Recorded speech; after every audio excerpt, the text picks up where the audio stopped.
नोएडा में पंडित हरिदत्त शर्मा फाउंडेशन के तत्वावधान में जीवन शैली एवं तनाव प्रबंधन विषय पर एक विचार संगोष्ठी का आयोजन किया गया। समारोह के मुख्य वक्ता स्वामी विवेकानंद योग अनुसंधान संस्थान बेंगलुरु, जो कि योग का एक प्रतिष्ठित डीम्ड विश्वविद्यालय है, उसके संस्थापक कुलपति और प्रधानमंत्री नरेंद्र मोदी के योग सलाहकार पद्मश्री डॉक्टर HR नागेंद्र ने योग के टिप्स दिए।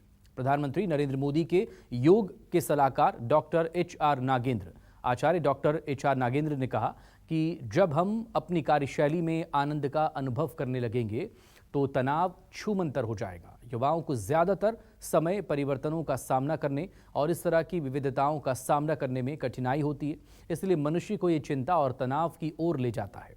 इस अवसर पर फाउंडेशन की तरफ से पीएम के योग सलाहकार डॉक्टर नागेंद्र को अंतरिक्ष विज्ञान, योग चिकित्सा और योग विज्ञान के क्षेत्र में उनके अप्रतिम योगदान और 150 से ज्यादा अंतर्राष्ट्रीय शोध प्रबंधों के लिए सम्मानित भी किया गया। कार्यक्रम में पूर्व कैबिनेट मंत्री डॉक्टर महेश शर्मा भी मौजूद थे। सबसे ज्यादा घातक है और वो है ब्लड प्रेशर। आप लोगों को शायद वैसे तो सभी लोगों को पता होगा, आप सभी लोग पढ़ते भी। योग करो, तनाव को दूर करो और फिट रहो। पंडित हरिदत्त शर्मा फाउंडेशन की तरफ से ये कार्यक्रम आयोजित किया गया था। कैसे तनाव मुक्त रहें, ये टिप्स प्रधानमंत्री नरेंद्र मोदी के योग सलाहकार की तरफ से दिए गए। उसी कार्यक्रम की ये तस्वीरें। इस कार्यक्रम में शामिल रहे नोएडा के सांसद और पूर्व केंद्रीय मंत्री डॉक्टर महेश शर्मा।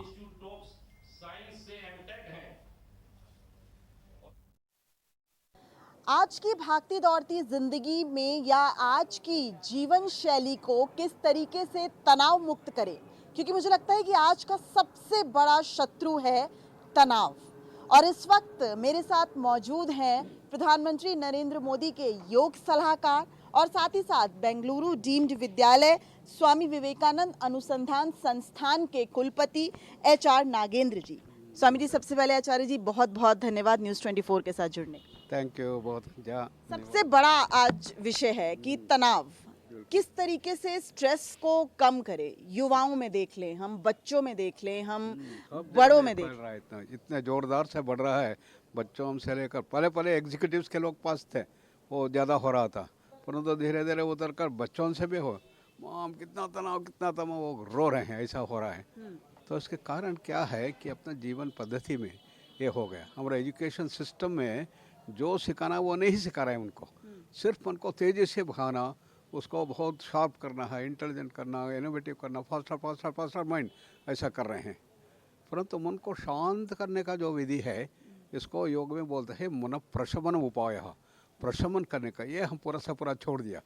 पहले हमारे गुरुकुल सिस्टम में, हमारे विद्याभ्यास में ये लगाया हुआ था। तो ध्यान करना, रोज बैठ के मन को शांत करने का पूरा वो चल रहा था, परंतु उसको पूरा छोड़ दिया। इसलिए क्या हुआ, विद्याभ्यास में पूरा से पूरा एक और बढ़ गया और दूसरा बहुत कम है, इसलिए बहुत बड़ा असंतुलन हो गया। इसलिए धीरे धीरे उतर कर अपने ब्रेन में आता है, लेफ्ट राइट ब्रेन में इम्बैलेंस हो गया।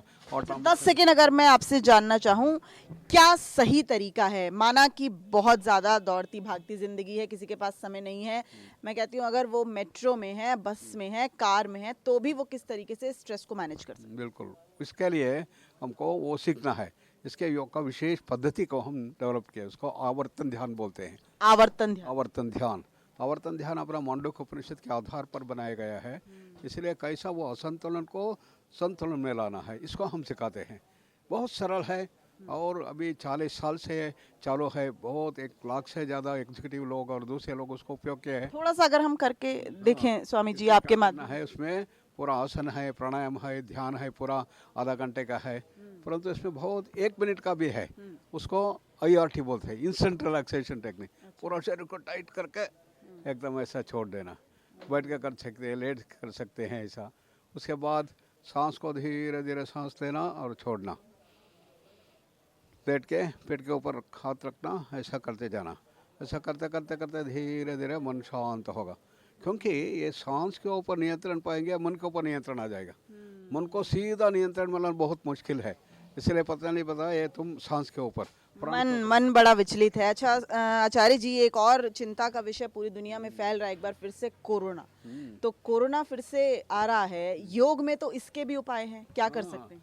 इसलिए हम योग में करेंगे तो हमारा इम्यून सिस्टम सशक्त बन जाता है। अभी देखिए हमारे शरीर में इम्यून सिस्टम बहुत बड़ा डिफेंस है, तो बाहर से जो भी आता है इन्फेक्शंस जर्म से लाखों में आता है, उसको सीधा वो कर देता है, ठीक कर देता है। परंतु इसको यदि हम थोड़ा तनाव से उसको दबा देंगे, इम्यून सिस्टम का शक्ति हो कम हो जाता है, उसका एक ऐसा शक्ति जो होना है वो कम हो जाता है। इसीलिए very well know that stress as a immunosuppressant factor बोलते हैं। इम्यून सिस्टम को दबा के उसका शक्ति को कम करा देता है। ये क्या है? तनाव। इसलिए तनाव को कम किया, अच्छा बन जाता है। तनाव किससे होता है? डर से होता है, काम क्रोध लोभ मोह मद मात्सर्य ज़्यादा होगा इससे होता है, ये मतलब भागना दौड़ना ये से भी होता है। तो तनाव एक बहुत ही संक्लिष्ट एक चुनौती है हमारा, शारीरिक मानसिक भावनात्मक प्राणिक सब जगह पर इसका होता है। इसे मल्टी डायमेंशनल चैलेंज बोलते हैं। इसीलिए जब तक इसको ठीक से मल्टी डायमेंशनली उसको ठीक नहीं करेंगे, ये ठीक नहीं होगा। इसलिए ऐसा करते जाएंगे, इम्यून सिस्टम सशक्त बन जाता है। इसलिए पूरे हमारे विश्व भर में पूरा हम रिसर्च किया था कोरोना के समय में, लाखों लोगों का डेटा लिया, हम रिसर्च के माध्यम से दिखाया योग बहुत ही सशक्त है। इसलिए इंडिया में इतना बढ़ा नहीं तो इटली में इतना ज़्यादा हो गया था। इस ढंग से इसको भी करना है। परंतु तनाव छोड़ना ठीक है, परंतु आनंद से रहना, आनंद जीवन पद्धति है, स्वस्थ रहना परंतु आनंद से रहना। हाँ, इसलिए ये एक बड़ा मूल मंत्र आज आचार्य जी ने दिया है कि तनाव मुक्त आप तभी रह पाएंगे जब आप खुश रहेंगे। आप अगर किसी भी परिस्थिति में हैं, लेकिन अगर आप खुश रहेंगे तो आप ज़रूर उस परिस्थिति से बहुत ही आराम से निकल जाएंगे। और अपने ऊपर भी ध्यान लगाना, एक मिनट के लिए भी अगर आप अपने लिए सोचेंगे, काम करेंगे, छोटी छोटी प्रैक्टिसेस जो आचार्य जी बता रहे हैं वो करेंगे, तो भी आप अपने जीवन को सुखमय बना सकते हैं। कैमरामैन अभय के साथ दिव्या अग्रवाल, नोएडा, न्यूज़ 24।